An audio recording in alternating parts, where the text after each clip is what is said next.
जी, मौसम के हवाले से एक नई जो है तनबीह या एक नई वार्निंग जो है वो जारी कर दी गई है और कहा गया है कि 28 जुलाई से नया बारिशों का सिलसिला यानी 9th स्पेल ऑफ मानसून जो है उसका आगाज़ होने जा रहा है और इस वक्त हंगामी सूरत हाल है। मना किया जा रहा है कि शुमाली इलाकों की तरफ ना जाया जाए। अगर आप सियाहत के लिए जाना चाहते हैं तो हरगिज़ ये इलाके आपके लिए नहीं है। फेरी मेडोज़ जो है उसका रोड ख़त्म हो चुका। झील सैफुल मुलूक का रोड 2 जगह से ख़त्म हो गया। वहाँ पे क्लाउड बर्स्टिंग हुई और हेलीकॉप्टर से सियाहों को जो है 200 के करीब सियाहों को वहाँ से निकाला गया है और 50 के करीब जीपें जो हैं अभी भी वहाँ फंसी हुई हैं। इसी तरह से मुख्तलिफ इलाके गिलगित बल्तिस्तान के जो हैं उनको आफतज़दा करार दे दिया गया है। चलास है, स्कर्दू है, बाबूसर टॉप है, इन इलाकों को आफतज़दा करार दिया गया है और 9 जगहों से शराय कराकुरम को बंद कर दिया गया है। और ये कहा जा रहा है कि 9 स्पेल जो है अपने पिछले 8 स्पेल से ज़्यादा ख़तरनाक, ज़्यादा बड़ा होगा और इस 9 स्पेल से खैबर पख्तूनख्वा, गिलगित बल्तिस्तान, पंजाब में शदीद बारिशें होंगी। नदी नालों में तुग़यानी आएगी।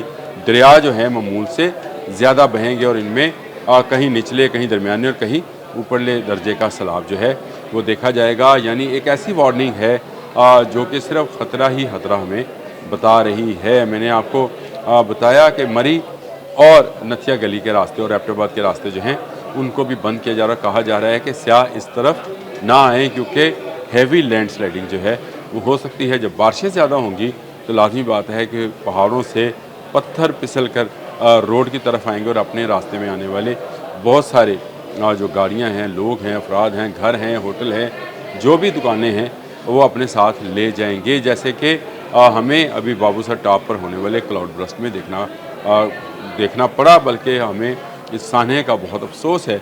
और ये जो क्लाउड बर्स्टिंग है अब दोबारा हो सकती है। ये 9 स्पेल जो है ये पिछले 8 स्पेल से ज़्यादा ख़तरनाक इसलिए भी है कि वक्फे से बारिशों का सिलसिला जारी है।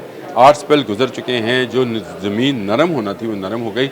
जिन पहाड़ों के नीचे से रेत और मिट्टी को निकलना था वो निकल गए। तो अब उन्हें सिर्फ एक इशारे की ज़रूरत होगी और वो वापस रोड पर आ जाएंगे। तो शायद इसीलिए तमाम सियाहती मकामात जो हैं उनको बंद किया जा रहा है। NDMA की जो वार्निंग है उसके मुताबिक तो यही है कि अर्बन फ्लडिंग भी होगी। यानी वो शहर जो आते जैसे पिंडी है, रावलपिंडी, इस्लामाबाद है, लाहौर है, इसी तरह से पेशावर है, इन जैसे इलाकों में भी अर्बन फ्लडिंग का ख़तरा है और लोगों को घरों से गैर ज़रूरी तौर पर ना निकलने की हदायत जो है जारी की गई है। आप भी देखें, अपने इर्द गिर्द के माहौल को देखें। जिस तरह से इस्लामाबाद में तजावज़ात के ख़िलाफ़ ऑपरेशन शुरू किया गया है, मेरे ख्याल तमाम शहरों में इस तरह के ऑपरेशन जो हैं वो शुरू होने चाहिए। मैं क्योंकि पिछले दिनों नारायण गया था तो मैंने देखा कि रास्ते में दरिया के किनारे बहुत सारे होटल्स जो हैं, दरिया किनार के किनारे बहुत सारे होटल्स, रेस्टोरेंट्स और इसी तरह की दुकानें जो हैं वो मौजूद हैं जहाँ पर कारोबारी ज़िंदगी जो है उसको चलाया जा रहा है। इनको दुकानें ज़रूर मौजूद रहें क्योंकि ये एक रौनक है, लेकिन इनको ज़रा सा दरिया से दूर करने की ज़रूरत है। आने वाले दिनों में जो साइंटिस्ट प्रेडिक्ट कर रहे हैं वो ये कहना है कि हर आने वाला साल ज़्यादा बारिशें लेकर आएगा हमारे इस कराकोरम रेंज के अंदर। जहाँ जहाँ कराकोरम पहाड़ मौजूद हैं वहाँ वहाँ मानसून की शिद्दत में इजाफ़ा होता चला जाएगा और उसकी बड़ी वजह वही जो इन्वायरमेंट में इस वक्त हिद्दत महसूस की जा रही है या जो कहा जा रहा है कि ग्लोबल वार्मिंग जो है उसके बायस ग्लेशियर्स पिघल रहे हैं। अगर अंटार्कटिका का ग्लेशियर्स पिघल रहे हैं तो पाकिस्तान में भी तो ग्लेशियर्स मौजूद हैं जो पिघल कर पानी बनाते हैं, पानी से बहरात बनते हैं और ज़्यादा बादल जो हैं वो बनने के नतीजे में क्लाउड बर्स्ट होता है।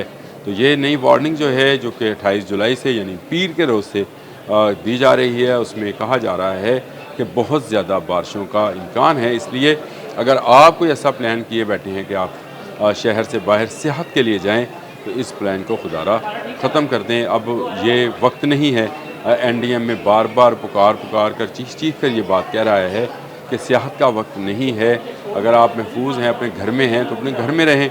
हाँ, जो लोग वहाँ फंसे हुए हैं उनको निकालने के लिए पाक फौज और दूसरे रेस्क्यू अदारे जो हैं वो भरपूर कोशिश कर रहे हैं और कई जगहों से तो हेलीकॉप्टर को इस्तेमाल करके सियाहों को लाया जा रहा है, जिनमें बुज़ुर्ग और बच्चे और औरतें शामिल हैं और जो जवान हैं वो चल कर वापस आ रहे हैं। फेरी मेडोज़ का मैंने रोड देखा, वो सारे का सारा जो है वो ख़त्म हो गया। बहुत ख़तरनाक पहले भी ट्रैक था, झील सैफुल मुल्क का ट्रैक भी बहुत ख़तरनाक था, वो भी ख़त्म हो गया। 2 जगह से पहाड़ों से होने वाली लैंड स्लाइडिंग उस रोड को अपने साथ ले गई और वहाँ पर अब रोड नाम का कोई वजूद नहीं है, पहाड़ है।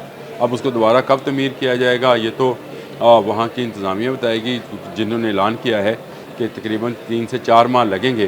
اگلے آنے والے دنوں میں 3-4 ماہ کے بعد تو برف باری شروع ہو جائے گی، پھر اس کو کیسے بحال کریں گے؟ تو میرا خیال یہ ہے کہ یہ سیزن تو اب سیاحت کے لیے وہاں ختم ہو گیا، اور وہاں سے لوگ جو ہیں جو واپس آ گئے وہ شکر ادا کریں، اور جو ابھی تک وہاں پر پھنسے ہیں مختلف علاقوں کے اندر ان کو کوشش کرنی چاہیے کہ جتنا جلد ہو واپس گھروں کو آ جائیں، کیونکہ 9 سپیل جو ہے اس کے متعلق کہا جا رہا ہے کہ یہ پچھلے 8 سپیل سے زیادہ خطرناک ہو سکتا ہے، کیونکہ بارشیں جو ہو چکی ہیں اس سے بہت ساری زمین جو ہے پہلے سے نرم ہو چکی ہے، یعنی پہلے سے اس کے لیے سازگار ماحول ہے کہ لینڈ سلائڈنگ جو ہے بآسانی ہو سکے، اور جو فلڈنگ ہے وہ بھی ہو سکے۔ آپ نے دیکھا کہ جس طرح سے دریائے سواں میں فلڈنگ آگے کبھی ہم نے سوچنا نہیں تھا، اسی طرح دریائے سندھ میں آہستہ آہستہ پانی کا جو بڑھاؤ ہے، جو روانی ہے اس میں اضافہ ہو رہا ہے۔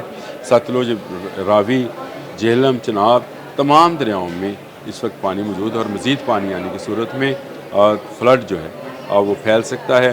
حکومت کو، عوام کو، سب کو مل کر اس سیلاب کا، اس آفت کا مقابلہ کرنا ہے، اور ہم یہ سمجھتے ہیں کہ جب تک آپ عوام جو ہے وہ کوشش نہیں کریں گی، اور حکومتی جو احکامات ہیں یا NDMA کی طرف سے جو وارننگز ہیں ان پر عمل درآمد نہیں کیا جائے گا، تو آپ اپنی جان کو خطرے میں ڈال سکتے ہیں۔